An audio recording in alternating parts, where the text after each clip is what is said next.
Welcome back. We're here for another Hoot at. We are now focusing on another defensive lineman in this week's episode.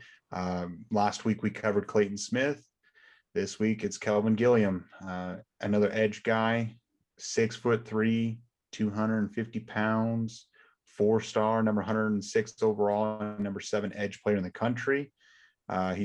He went to Highland Springs High School, obviously in Highland Springs, Virginia. Another DMV area guy that the Sooners have really established some great roots in. Obviously came with Damon Harmon and Caleb Williams, and the Sooners just recently landed a commit from Derek Moore. And Jalil Farouk came in the 2022 class out of Maryland, I believe. So that DMV area is very saturated with Sooner connections now, and I think it's going to pay dividends in the 2023 and 2024 classes. And going back to Gilliam, he's earned the first during his senior season. He earned first team All State honors, named Gatorade Virginia Football Player of the Year, All Metro Player of the Year, Region 5B Defensive Player of the Year. 48 tackles, 16 tackles for loss, 11 sacks, 2 forced fumbles, and 2 safeties. Their defense had like Fantastic. 5 shutouts or whatever as a unit, didn't they, or something like that? Yeah, they averaged like 5 points a game as a defense. That's what they allowed, and it's just insane. Um, he projects as a defensive lineman. I think he's going to be a hybrid. Probably play a little inside, play a little outside. He definitely can rush wherever they need to line him up. Obviously, another DMV kid that I maybe I said it, but Damon Harmon was his teammate. He's a defensive back, and they came together as a pair. He had offers from schools of like Florida, Penn State, Michigan, Notre Dame, and Texas.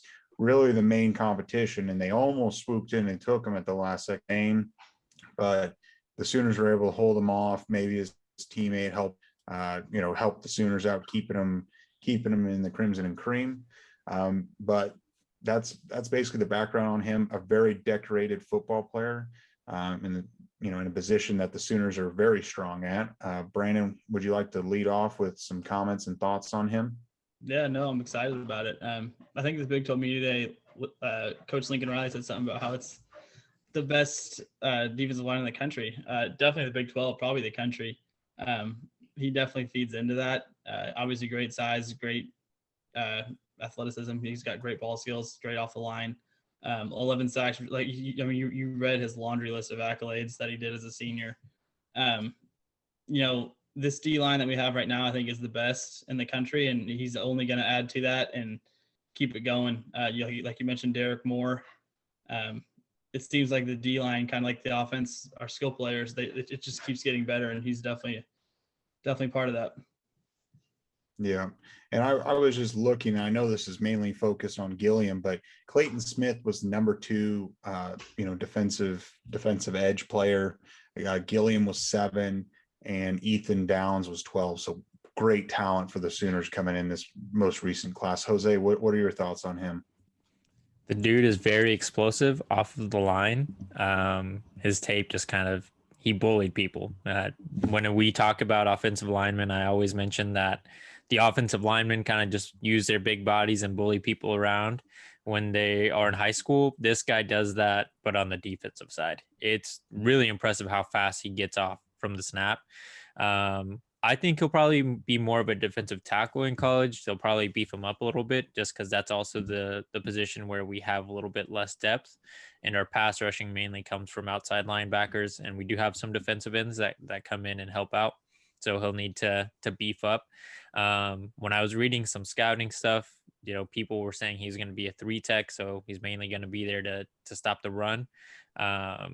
And he'll probably end up pass rushing a little bit, but I would just expect him to be a big body and get, a lot of tackles for loss rather than sacks at the end of his Oklahoma career. But he will be very important, and he might get some time to play this year. I can't think of very many defensive tackles on our roster, and it's probably just because I haven't done enough digging into our line. But he might get.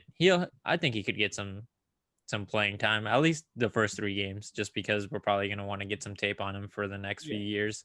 He'll maintain his red shirt at the end of the year. I don't expect him to be a true freshman player for Oklahoma, but it'll be exciting to see him play as a Sooner over the next 3 or 4 years, however long he stays in college, and hopefully he gets to go to the draft. I know we mentioned it before the show, his comparison from scouts is Devon Godshaw, so if he ends up being that good, he'll definitely be in the league at some point.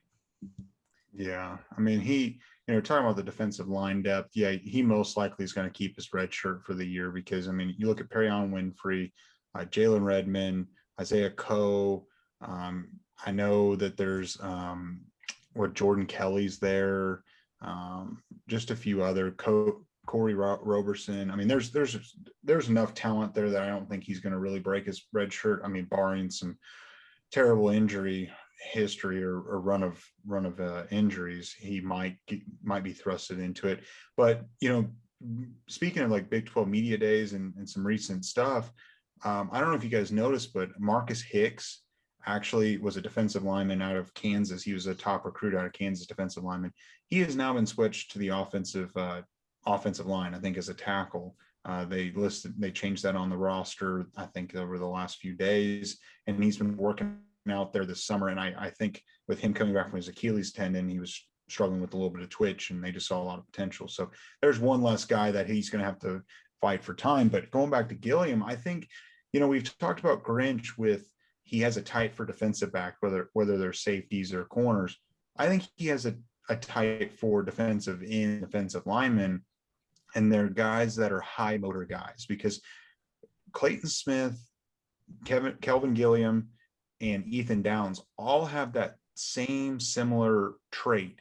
They work out a ton, they work hard, but they're very high motor. They'll go chase down whoever. I mean, I've watched some of their highlights, and they were chasing down people. I mean, they were not giving up on the play. And I really think the high effort guy is what Grinch is looking for overall, and the defensive line especially. It's winning football, just having that high motor and never quitting.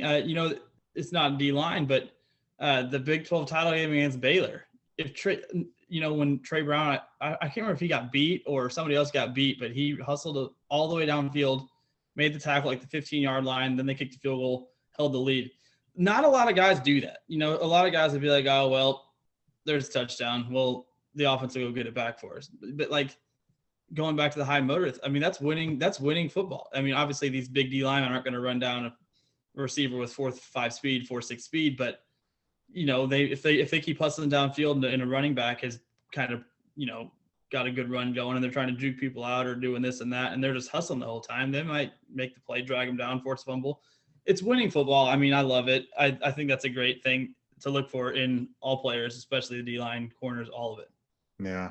And Gilliam is also very long, and Jose and Brandon, you've touched on it, but he's extremely athletic and quick. And it's a lot of things like the motor, you can't really teach kids. It's all about their motivation, and you have to find that. I mean, it's like you can take some projects as far as if they have the frame, they have the character, they have the work ethic.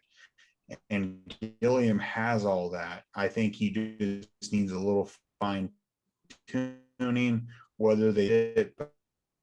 But I think, like Jose said, he's had 10, 15 more pounds to play more of a hybrid role over the next year. He might be on a big meal plan at Headington Hall. But I do think that he's got a lot of potential, one of the highest ceilings for the Sooners class. I mean, him and Clayton Smith are going to be a dynamic duo on the defensive line here in the next few years. And I mean, just pulling in a guy, number 7 edge rusher, I mean, out of Virginia, I mean, that's Penn State, Ohio State, Notre Dame territory, and even Clemson to some degree. Pulling those players out, like defensive linemen out of that area, I mean, I know it's not SEC country, but that's got to count for something. And I think we're starting to see the turn and the amount of talent that Grinch has put there, and Gilliam and all that. It's really promising with what they've got. So I don't know. So as far as this upcoming season, are we all under agreement that we think he's probably going to maintain his redshirt year? But I mean, barring some horrific injury luck. But I mean, he'll come in the Western Carolina game, probably a little bit Tulane. There's too much. Probably Nebraska. And like we've been saying, he does have some development to do in regards to his frame. He's probably skilled enough to be on the field, but where we need him, he needs to get a little bit bigger to be a bigger contributor. Yeah. No, and I think it's been a very long time, and I can't think of someone off the top of my head for the Sooners, the last guy that they landed like that's this decorated. I mean, Virginia college football or high school football player of the year. I mean, all these awards and accolades on the defensive side. I can't think of a guy, at least in recent memory, that the Sooners have landed. And if you guys have heard something, whether it's you two or anyone that's watching this video, let us know who that would be, because I can't think of them off the top of my head. So it's been a long time since we've had someone like him. But I don't know if I have anything more to say other than I think he's going to be a big time contributor in the next 2 or 3 years, playing that hybrid role. And Grinch is going to be having a lot of fun with his athletic abilities. So Yeah, you guys all good? Adding to the best, probably the best team. It's weird to think that this is becoming Sooners. There was a long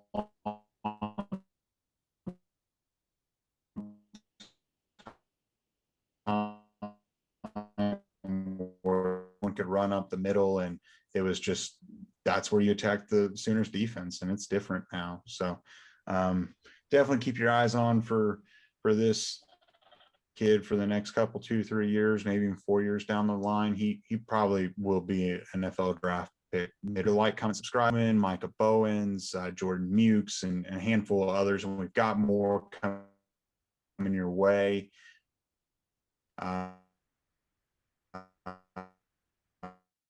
If you have any requests to know more about and our opinions and our takes on them, shoot it, put it in the comments, and we'll definitely get them in the rotation in the schedule, and we'll take care of you. So we really appreciate it. You hadn't already at this point, you're listening, it'll be after the big recruiting weekend, the commitment weekend.